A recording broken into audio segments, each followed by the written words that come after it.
हे पहा, जरांगेंच्या यापूर्वी अनेक त्यांनी अल्टिमेटम दिलेले आहेत. आता अजून एक अल्टिमेटम दिलेलं आहे. 20 तारखेपर्यंत जर शासनानं जर सगळ्या सोयऱ्याचा जी-आर नाही काढला तर परत एक आंदोलन त्या ठिकाणी ते करणार आहेत. काय आता हे आंदोलनाचे हत्यार जे आहे ते काय घटनेनं आणि बाबासाहेबांनी फक्त त्यांना दिलेलं नाही आहे ना, ते आम्हालाही दिलेलं आहे ना. त्यामुळं जर आंदोलन ते करू शकत असतील आणि त्यांच्या दडपणाखाली येऊन जर सरकार काय निर्णय घेणार असेल तर मग आता आंदोलनाचं हत्यार आम्हालाही उपसावं लागेलच ना. काय आणि ते आता आता जे आम्ही हत्यार उपसू ते काय फक्त फक्त उपोषणाचं असणार नाही आहे. ते चारी बाजूला आम्ही सरकारला घेऊ.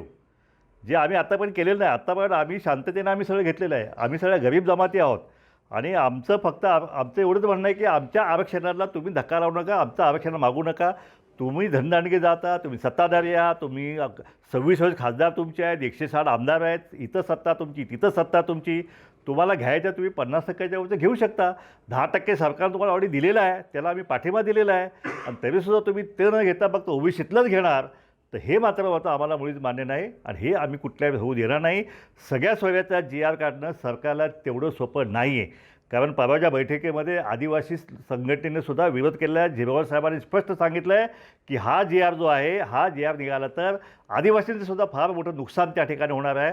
तर आदिवासींनी सुद्धा त्या ठिकाणी विरोध केलेला आहे. त्या ठिकाणी एसीचा त्या विरोध त्या ठिकाणी झालेला आहे.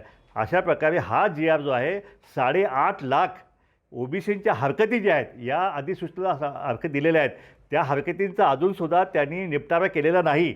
जोपर्यंत ते करत नाही आहे तोपर्यंत सरकारला हा अध्यादेश काढणं तेवढं सोपं नाही. आणि ह्या जी अधिसूचना काढलेली आहे तिलासुद्धा आम्ही कोर्टात आव्हान दिलेलं आहे. म्हणजे आम्ही न्यायालयानं आम्ही लढा चालू केलेलाच आहे. इकडं आंदोलनाचं आम्ही हातात उपसलेल्या हाके सरांचं आंदोलन असेल, वाघमारेंचं असेल, ससाण्यांचं आंदोलन असेल, त्या आंदोलनाच्या हत्यारानं सरकारला ऑलरेडी आम्ही घायल केलेलं आहे. सरकारला शेवटी आमच्या चर्चा करायला आम्ही भाग पाडलेला आहे. आणि जर ह्या फक्त जरांगेच्याच आंदोलनाची दखल घेऊन जर ते करणार असतील तर मात्र गाठ शेवटी ओबीसीची आहे. ओबीसीची पंगा घेणं हे कुठल्या सरकारला परवडणार नाही. कारण सगळ्या नेत्यांनी, देवेंद्र फडणवीस साहेब सांगत आहेत की आमचा DNA ओबीसीचा आहे. सगळे पवारसाहेब म्हणतात की ओबीसीला धक्का लागता कामा नये. त्याचप्रमाणे ठाकरे साहेब म्हणत आहेत की ओबीसीला कणभर धक्का लागता कामा नये. सगळे म्हणत आहेत, सरकारही म्हणत आहेत. पण इकडे जरांगेमध्ये 80% आम्ही घुसवलेले आहेत आणि 20% फक्त बाकी आहेत. त्याच्यावरच हाके साहेबांनी एक्सप्रेशन मागितलं सरकारला की हे जरांगे जे म्हणतात 80% घुसले, ते घुसले का नाही घुसले हे सरकारच प्रतिकरण करावं. पण सरकार त्याच्याविषयी आतापर्यंत एक शब्दसुद्धा बोललेलं नाही.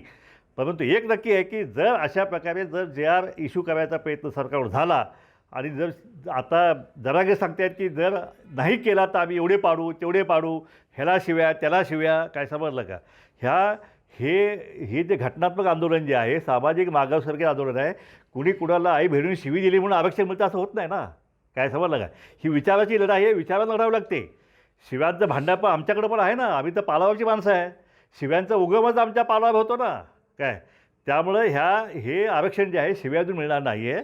विचाराची लढाई, विचारानं लढा. आम्ही कोर्टाची लढाई आम्ही लढतोच आहे ना.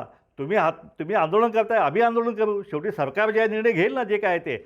आणि शेवटी जर सरकार जर घटना पायदळी तोडून, जसे आता रात्री 2:45 वाजता जी-आर काढला, 11 जी-आर काढलेले आहेत. जर सरकारला जर शहाणपण नाही सुचलं तर येत्या विधानसभेमध्ये सुद्धा जरांगे जसे पाडायची भाषा करतात तसं पाडायचं जे मूळ हत्यार जे आहे, ते जे लोकशाहीनं आम्हाला दिलेलं आहे ते म्हणजे मतदान, ते हत्यार आमच्या हातात आहे. त्याची मेजॉरिटी 60% आमच्याकडं आहे. तर आम्ही पाडू शकतो, ते पाडू शकत नाही आहेत.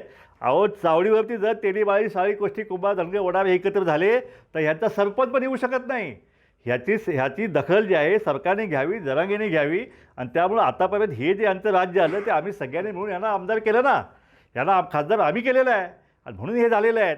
जर हे उद्या आव्हानाचीच भाषा झाली आणि आमचे आमदार फक्त ओबीसीलाच आम्ही हे करणार, ओबीसी आमदार पाडणार, मराठ्यांचे पाडणार, हे पाडापाडीचे राजकारण जे आहे ते हे आरक्षणाची लढाई अशी असत नाही. आरक्षणाची लढाई जी आहे ती घटनात्मक संविधानात्मक केली गेली पाहिजे. मराठा समाज मागासवर्गीय नाही, ह्या सगळ्या आयोगाने सिद्ध केलेलं आहे. सुप्रीम कोर्टाने 5 मे 2021च्या निर्णयामध्ये सुद्धा ते सिद्ध झालेलं आहे. त्यामुळं घटनात्मक हे आरक्षण जे आहे ते मराठा समाजाला कदापि मिळू शकत नाही आहे. तुम्ही घटना दुरुस्ती करा, वरचं घ्या, आमचं काही म्हणणं नाही. पण ओबीसी आरक्षणाला जो आहे कुठल्याही परिस्थितीत आम्ही धक्का लागू देणार नाही. तिन्ही लढ्या तयार केलेल्या आहे. एक तर आम्ही ओबीसींचा पक्ष काढलेला आहे, त्यामुळं राजकीय लढाईची सुद्धा तयारी आम्ही केलेली आहे. आम्ही रस्त्यावरची लढाई आम्ही आता आमचे हाकेसारखे आमची तरुण मुलं आधी तयार झालेली आहेत, ती सुद्धा रस्त्यावर लढाई आता तयार झालेली आहेत. त्याप्रमाणे ही रस्त्यावरची लढाई, राजकीय लढाई आणि न्यायालयीन लढाई जी आहे या ठिकाणी मंगेश ससाणे होते. मंगेश ससाणे ह्या सगळे सोयऱ्याच्या GRला चॅलेंज केलेला आहे. आत्ता 28 का 29ला त्याची सुनावणी आहे आणि त्याच्यामध्ये त्या GRचा फडशा जो आहे तो आम्ही न्यायालयात पाडल्याशिवाय राहणार नाही.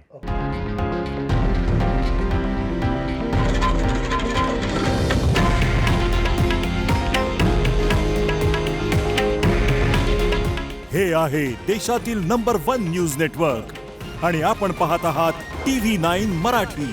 काळजी तुमची, हित महाराष्ट्राचं.